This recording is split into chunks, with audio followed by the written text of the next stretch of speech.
యేసుక్రీస్తునాథుని యందు మిగిలి ప్రియ సహోదరి సహోదరులారా, తపస్సు కాల ధ్యానములోనికి మీకందరికీ స్వాగతం, సుస్వాగతం.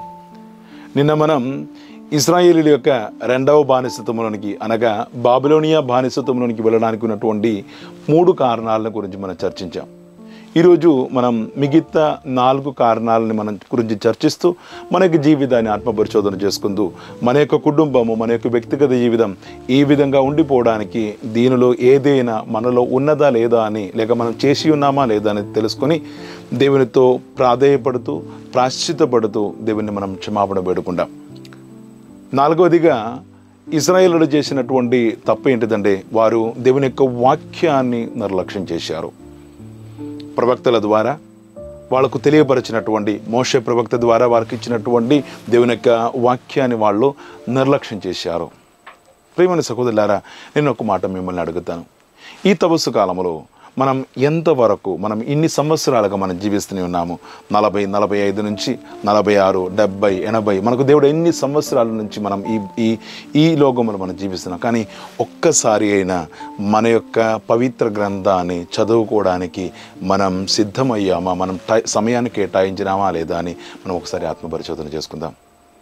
ప్రియమైన సహోదరులారా, మనం దేవుని యొక్క పవిత్ర గ్రంథాన్ని మోసుకోవడానికి, మనం దేవాలయానికి వెళ్ళినప్పుడు మన చేతులు పట్టుకోవడానికి మనం ఎంతవరకు మనం అభిమానంతో దాన్ని పట్టుకుంటున్నామని మనం ఒకసారి ఆత్మపరిశోధన చేసుకోవాలి. ప్రియమైన సహోదరులారా, చాలా దేవాలయాలలో పవిత్ర గ్రంథం చదువుకోవడానికి మనకు తోడ్పడే విధముగా దేవాలయంలోనే పవిత్ర గ్రంథాన్ని పెట్టి ఉన్నారు. కానీ ఎంతవరకు ఈ పవిత్ర గ్రంథాన్ని మన యొక్క చేతులు తీసుకోవడానికి, అక్కడ దేవాలయంలో పవిత్ర గ్రంథ పఠనాలు జరుగుతున్నటువంటి సమయంలో అది తెరిచి చదువుకోవడానికి మనం ఎంతవరకు మనం సిద్ధమవుతున్నామని మనం ఆత్మపరిశోధన చేసుకోవాలి. ప్రియమైన సహోదరులారా, మన యొక్క అనుదిన జీవితంలో మనం దేవుని యొక్క వాక్యానికి ఇవ్వవలసినటువంటి స్థానం మనం పవిత్ర దివ్యబలిలోను, అదేవిధంగా ఇతర ప్రార్థనలకు మనం ఇస్తున్నటువంటి అదే గౌరవాన్ని మనం పవిత్ర గ్రంథానికి ఇవ్వాలి. ఎందుకంటే పవిత్ర గ్రంథం అనేది వాక్ అయినటువంటి దేవుడే.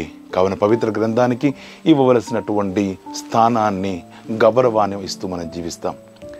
ఇంకా 5వ తప్పు ఏంటిదంటే వారు అమాయక రక్తాన్ని చిందించారు. మన యొక్క కథోలిక విధానంలో 2 రకాలకు ఉన్నటువంటి పాపాలను గురించి మనం నేర్చుకోవాలి. ఒకటి, అమాయకుల యొక్క రక్తాన్ని చిందించినటువంటి పాపం అని చెప్పినప్పుడు అది భ్రూణహత్య అని మనకు అర్థమవుతుంది. ఈ పాపములకు మన్నింపు చేయాలంటే అది అన్ని గురువులకు ఇచ్చినటువంటి ఒక అనుమతి కాదు. ఇది రిజర్వ్ చేయబడినటువంటి ఒక పాపమే. ఇటువంటి పాపం చేసిన వాళ్ళు గురువు దగ్గరికి వెళ్ళినప్పుడు ఆ గురువునకు ప్రత్యేకంగా అది ఆశీర్వదించడానికి ఉన్నటువంటి అధికారం లేదు. అది తండ్రి గారి దగ్గర నుంచి గురువు గారు పొందిన తర్వాత మాత్రమే ఆ యొక్క తప్పిదములకు, అబోర్షన్ చేసినటువంటి వాళ్లకు ఆయన ఆశీర్వాదం ఇవ్వాలి. 2వదిగా అరిచే పాపములని చెప్తారు. మన యొక్క విశ్వాసంలో 4 రకాలు ఉన్నటువంటి పాపాలు ఉన్నాయి. దేవుని యొక్క సాన్నిధ్యములో ప్రతీకారం కోసం అరుస్తున్నటువంటి పాపములు. దానిలో ఒకటి మన యొక్క పేదలని, విధవరాలని మనం వాళ్ళని పీడించినట్లయితే, వాళ్ళని మనం అవమానించినట్లయితే, ప్రియమైన సహోదరులారా, అది దేవుని యొక్క సాన్నిధ్యంలో ప్రతీకారం కోసం అరుస్తున్నటువంటి పాపంలో ఒకటి. 2వదిగా మన చేతి కింద పనిచేస్తున్నటువంటి వాళ్ళని, అది కూలి వాళ్ళు కావచ్చు, లేక మన యొక్క ఇంట్లో పనిచేసే వాళ్ళు కావచ్చు, లేక మనం ఉంటున్నటువంటి ప్రాంతంలో పనిచేసిన వాళ్ళు కావచ్చు, వారి యొక్క కూలీలను మనం ఏదైనా మోసం చేసినట్లయితే, ప్రియమైన సహోదరులారా, దేవుని యొక్క సాన్నిధ్యంలో అరిచే పాపములో ఒకటే అని మనం అర్థం చేసుకోవాలి. ఇంకా 6వదిగా వారు దేవుని యొక్క పవిత్ర దేవాలయాన్ని అమంగళం చేశారు.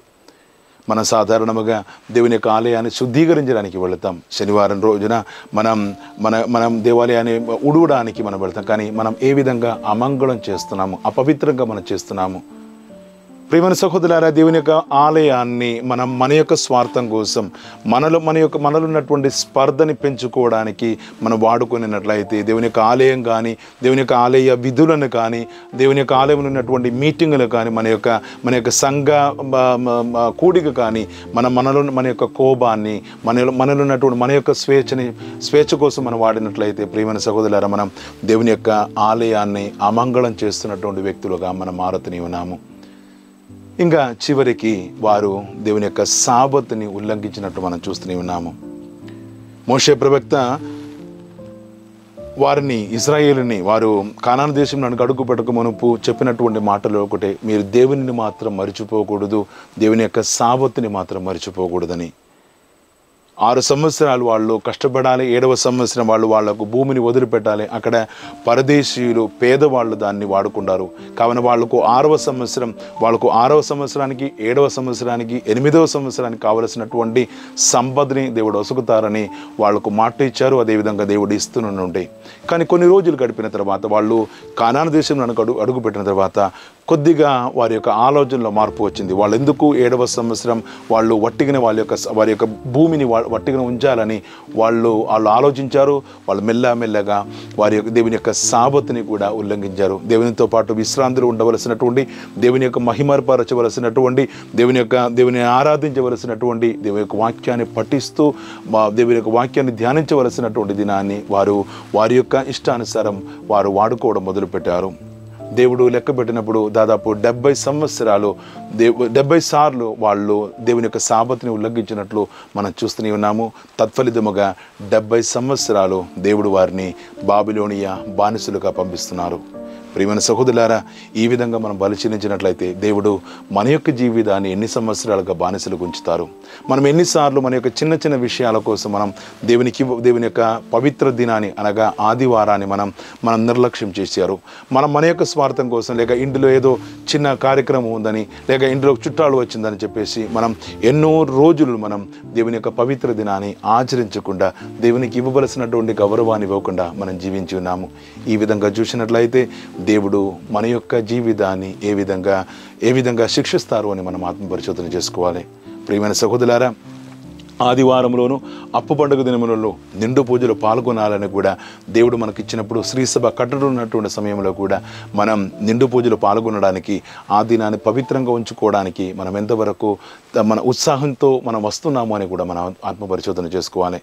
ఇశ్రాయేలులు చేసినటువంటి ఈ తప్పిదములు వారిని 70 సంవత్సరాలుగా లేక 2వ బానిసత్వంలోనికి, బాబిలోనియా బానిసత్వంలోనికి పంపించినట్లయితే ఈరోజు నీ యొక్క కుటుంబం, నీ యొక్క వ్యక్తిగత జీవితం అభివృద్ధి చెందకుండా ఉన్నట్లయితే దానికి ఉన్నటువంటి కారణం ఈ 7 తప్పిదములు ఏదో ఒకటి మన యొక్క జీవితంలో కూడా ఉండడం వలన దేవుడు మనల్ని ఈ విధంగా శిక్షిస్తున్నారు కావచ్చు. లేక దేవుడు ఈ విధంగా మనల్ని మనకు తెలివిని రావడానికి మనం అది తెలుసుకుని రావాలనే ఉద్దేశంతో దేవుడు మనకు ఇస్తున్నటువంటి సమయం కావచ్చు. కావున ఈ తపస్సు కాలం మనకి ఆత్మపరిశోధన చేసుకుంటూ మనం చేసినటువంటి ప్రతి తప్పిదములకు మన్నిబుద్ధి చేయమని, ప్రతి విధంగా ఈ 7 తప్పిదములు ఏదైనా మనం చేసినట్లయితే దానికి తగినటువంటి ప్రాయశ్చిత్తం చేసుకుని దేవుని యొక్క సాన్నిధ్యంలోనికి తిరిగి రావడానికి ప్రయత్నం చేసుకుందాం.